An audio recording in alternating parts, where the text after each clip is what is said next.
Hello বন্ধুরা, তোমরা সবাই কেমন আছো? আমি ভালোই আছি। আজকে আমি লোটে মাছের পকোড়া করব। প্রথমে ম্যারিনেট করে রেখে দিয়েছিলাম আদা রসুন একটুখানি কাঁচা লঙ্কা সব পেস্ট করে একসঙ্গে মেখে তারপরে আমি বিস্কুটের গুঁড়ো করে সব কিছু ইয়ে করে রেখে দিয়েছি। এবার আমি ভাজা শুরু করব। এই দেখুন, আমি কড়াইতে তেল দিয়ে দিয়েছি, এবার ভাজবো।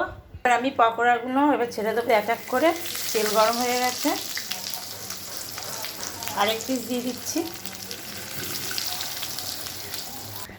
ভাজা হয়ে গেছে, আবার কটা দেবো। এগুলো এবার তুলে নেবো এক এক করে। সব কটা এভাবেই ভাজবো আমি। এই যে রাখছি, আমি আবার দিয়ে দিচ্ছি। এই দেখুন সব ভাজা হয়ে গেছে। এরকম কারা কারা এরকম লোটে মাছে পকোড়া খান আমাকে একটু কমেন্ট করবেন, শেয়ার করে দেবেন, ইউটিউবে সাবস্ক্রাইব করে দেবেন, লাইক করে দেবেন। এই যে এবার এটা আমি নামিয়ে নিচ্ছি, হয়ে গেছে। এই যে আমি সব কটা তুলে নিয়েছি, আবার কটা দিয়ে দিচ্ছি। এই যে বাকি তিনটেও দিয়ে দিয়েছি। ভালো থাকবেন, সুস্থ থাকবেন, টাটা, বাই বাই।